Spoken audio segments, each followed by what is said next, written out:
Mạng y tế, vì sức khỏe cộng đồng. Chào bạn, bạn đang nghe audio chuyên mục tình yêu và giới tính trên website mạng y tế.vn. Ca cấp cứu tối mùng 2 Tết do yêu quá sức. Bệnh nhân nhập viện cấp cứu do phục vụ chị em quá sức thì bác sĩ nam khoa nào cũng gặp ít nhất 7 lần trong đời. Bệnh nhân nhập viện cấp cứu do phục vụ chị em quá sức thì bác sĩ nam khoa nào cũng gặp ít nhất 7 lần trong đời. Nhưng ca cấp cứu tối mùng 2 Tết năm đó quả là đáng nhớ với bác sĩ Nguyễn Thế Lương. Thanh niên 28 tuổi nhập viện trong tình trạng da xanh, niêm mạc nhợt, lấm tấm mồ hôi, chân tay lạnh ngắt. Nhịp tim đo được trên 100 một phút. Bác sĩ lập tức cắm dịch truyền nước bù điện giải. Có lẽ do còn trẻ nên anh ta hồi phục nhanh. Bác sĩ theo dõi qua đêm hôm đó, sáng hôm sau cho bệnh nhân về với lời dặn dò tạm thời kiêng 4-5 hôm, bổ sung dinh dưỡng đầy đủ, nên mở rộng sang các hoạt động khác như đi thăm họ hàng, tránh cả ngày chỉ tập trung vào yêu. Tư vấn, Thạc sĩ, bác sĩ Nguyễn Thế Lương, Giám đốc Trung tâm Nam khoa Andos. Câu chuyện của bệnh nhân cấp cứu tối mùng 2 Tết này cũng là hậu quả không hiếm gặp của những cặp đôi xa nhau quá lâu. Lấy nhau 2 năm, nhưng thời gian ở gần nhau chỉ có vài tháng. Bởi vậy mỗi lần gặp nhau là quần quật cả một ngày cho bỏ những lúc xa cách. Tuy nhiên, ngày thường còn phải đi làm, dịp Tết thì khác. Vợ chồng trẻ ở riêng lại chưa có con. Lâu ngày gặp nhau cứ như khát nước mà càng uống lại càng khát. Lời khai chính xác mà bác sĩ được nghe là câu chuyện diễn ra từ trưa 30 đến tối mùng 2. Như vậy là hầu như trong 50 giờ đồng hồ, họ chỉ làm mỗi một việc, ngày chỉ ăn có một bữa. Ban đầu còn đếm được, sau thì không đếm nổi. Chắc quãng 24 đến 25 lần gì đó, bệnh nhân ngượng nghịu tự thú với bác sĩ. Cô vợ thì vẫn phởn phơ, còn anh chồng suy kiệt, xỉu đi, phải nhập viện cấp cứu. Chúng tôi đã có cuộc trò chuyện với bác sĩ Buji Nguyễn Thế Lương xung quanh câu chuyện yêu vô độ này. Yêu quá sức đến mức phải nhập viện cấp cứu thì điển hình quá rồi. Thế nhưng còn những trường hợp không đến nỗi nặng nề như vậy thì sao? Ảnh hưởng đến sức khỏe thế nào? Việc quan hệ tình dục quá nhiều sẽ làm cho cơ thể mệt mỏi, tinh khí suy hao, khí huyết hư tổn, vân vân. Nó có thể dẫn đến nhiều tác hại như thiếu khí, hoa mắt, chóng mặt, mệt mỏi, suy kiệt sức khỏe, sụt giảm về trí tuệ, vân vân. Cùng với việc suy giảm sức khỏe, quan hệ quá nhiều còn dẫn đến tình trạng rối loạn cương, xuất tinh sớm ở nam giới, viêm nhiễm âm đạo ở nữ giới, vân vân. Điều này là một trong những nguy cơ dẫn đến các căn bệnh nguy hiểm về sức khỏe giới tính và sinh sản. Có ý kiến cho rằng yêu nhiều quá sẽ làm con người ta bị già đi. Điều này có vẻ như đi ngược lại với quan điểm cho rằng tình dục đó chính là một thứ xuân dược của loài người. Đúng thế, yêu nhiều là sẽ nhanh già. Tần suất gần gũi nhau quá nhiều sẽ gia tăng sự kiểm soát của các cơ quan thần kinh, làm tăng thêm gánh nặng cho các cơ quan sinh dục ở cả nam và nữ. Từ đó dẫn đến suy giảm các chức năng của cơ quan này, do đó lão hóa sớm hơn. Đó là còn chưa kể tới, nếu yêu quá độ thì độ mãn nguyện giảm thấp.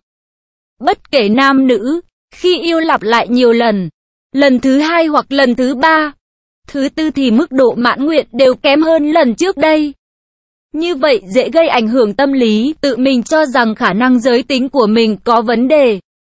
Nghiêm trọng hơn, nó còn có thể dẫn đến một số bệnh lý về tâm thần như lệch lạc tình dục, tâm thần phân liệt, rối loạn nhân cách chống đối xã hội, rối loạn nhân cách ranh giới, rối loạn trầm cảm, vân vân.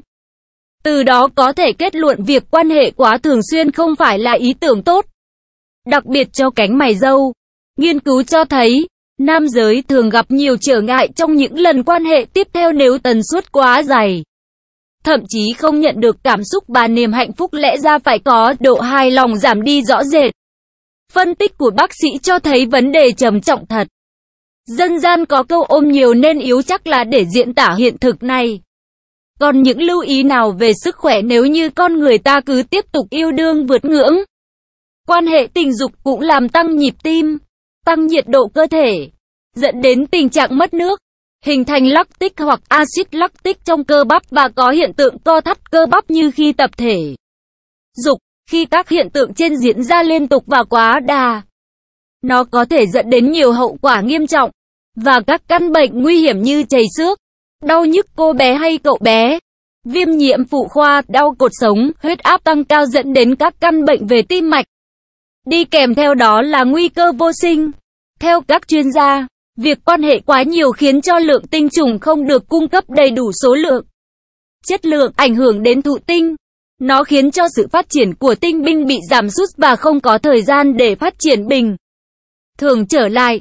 Nếu không được chữa trị kịp thời, nó có thể gây nên những hậu quả vô cùng nghiêm trọng đối với sức khỏe sinh sản, thậm chí còn có thể dẫn đến vô sinh. Vậy thì theo bác sĩ, quan hệ tình dục bao nhiêu là đủ?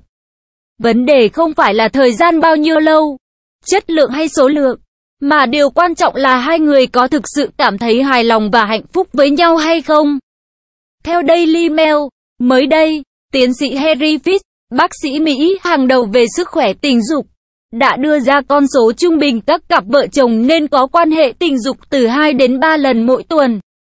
Các bác sĩ cũng cho biết thêm, tỷ lệ trung bình nam giới có khoảng 11 lần cương cứng mỗi ngày. Và một số thanh niên thấy rằng việc quan hệ tình dục nhiều lần trong một ngày là bình thường. Tuy nhiên, điều này không phải là phổ biến. Theo nghiên cứu các cặp đôi trong độ tuổi 20, trung bình có quan hệ tình dục cứ mỗi 1 đến 3 ngày mỗi lần và sẽ giảm dần khoảng 2 lần mỗi tuần. Đối với những người từ 30 đến 50 tuổi, các cặp đôi ở độ tuổi trên 50 có xu hướng quan hệ chưa đến 1 lần mỗi tuần. Tiến sĩ Fitz cũng nhấn mạnh thêm, hầu hết các cặp đôi quan hệ ít nhất 1 lần mỗi ngày khi họ mới bắt đầu chung sống cùng nhau, nhưng điều này sẽ giảm dần theo thời gian. Tuy nhiên, mỗi cặp vợ chồng sẽ cảm nhận sự hài lòng theo nhiều cách khác nhau. Một số người chỉ hạnh phúc với việc được yêu thường xuyên, trong khi một số khác lại thích chất lượng hơn số lượng. Điều này là hoàn toàn bình thường vì mọi người nên làm bất cứ điều gì mà họ cảm thấy thoải mái cho bản thân. Dĩ nhiên sẽ không còn là bình thường nếu như ai đó không muốn có bất cứ một hoạt động tình dục nào cả.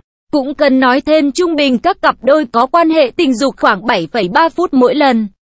Và điều này không phải lúc nào cũng luôn đủ lâu đối với phụ nữ, những người có xu hướng mất nhiều thời gian hơn so với nam giới để đạt tới khoái cảm. Vì vậy, đối với nam giới, những người chỉ cần chưa đầy 2 phút đã đạt cực khoái nên lưu ý và cần đi khám bác sĩ. Tiến sĩ Fitz nói, V.H.T. thực hiện. Nội dung bài viết đến đây là kết thúc. Nếu bạn có thắc mắc, câu hỏi gì xin hãy chia sẻ bình luận bên dưới bài viết này.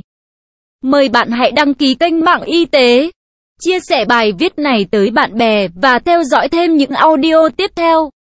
Hy vọng bài viết này sẽ đem lại cho bạn nhiều điều bổ ích. Chúc bạn luôn mạnh khỏe.